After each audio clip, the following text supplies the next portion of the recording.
ASTQB foundation level sample question. In your project, there has been a delay in the release of a brand new application and the test execution started late, but you have very detailed domain knowledge and good analytical skills. The full list of requirements has not yet been shared with the team, but management is asking for some test results to be presented. Which test technique fits best in the situation? So క్వశ్చన్లో మనకి ఏం అడుగుతుందంటే మన ప్రాజెక్ట్లో ఒక application అనేది కొత్త brand అనమాట, అంటే కొత్త ప్రొడక్ట్ అనమాట. అది వచ్చేసి దాంట్లో డిలేలో రిలీజ్ అయిందనమాట. అలాగే మనకి టెస్ట్ ఎగ్జిక్యూషన్ అనేది కొంచెం లేట్గా స్టార్ట్ చేస్తున్నాం. కాకపోతే మనకి ఆ డొమైన్‌కి సంబంధించి ఫుల్ డీటెయిల్ నాలెడ్జ్ ఉందనమాట. అలాగే మంచి అనలిటికల్ స్కిల్స్ కూడా ఉన్నాయన్నమాట. ఇక్కడ మనకి ఫుల్ లిస్ట్ ఆఫ్ ఆ ప్రాజెక్ట్‌కి సంబంధించి మొత్తం రిక్వైర్మెంట్స్ అనేవి మనకి టీమ్‌తో షేర్ చేయలేదనమాట.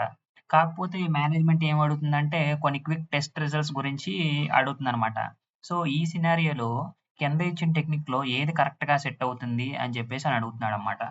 సో, ఆప్షన్స్‌లోకెళ్తే options A checklist based testing. Checklist based testing అంటే మనకి అందులో కొన్ని ప్రీ చెక్స్ ఉంటాయన్నమాట మనకి ఆల్రెడీ. అందులో ఇది కరెక్ట్‌గా ఉందా? లేదా? అని చెప్పేసి.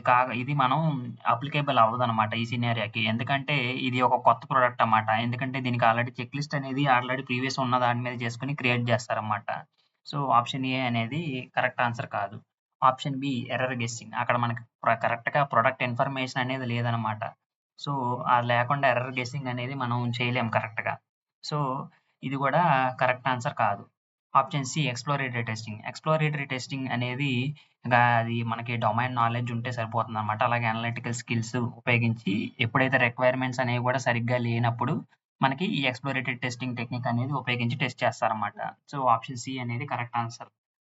ఆప్షన్ డి వచ్చేసి బ్రాంచ్ టెస్టింగ్ అనమాట. బ్రాంచ్ టెస్టింగ్ అనేది టైమ్ కన్స్యూమింగ్. అలాగే బ్రాంచ్ టెస్టింగ్‌లో మనకి డొమైన్ నాలెడ్జ్ అనేది అసలు ఇన్వాల్వ్ అయ్యి ఉండదనమాట. సో, మనకి ఈ 4 ఆప్షన్స్‌లో ఆప్షన్ సి వచ్చేసి correct answer. Exploratory testing is the correct answer.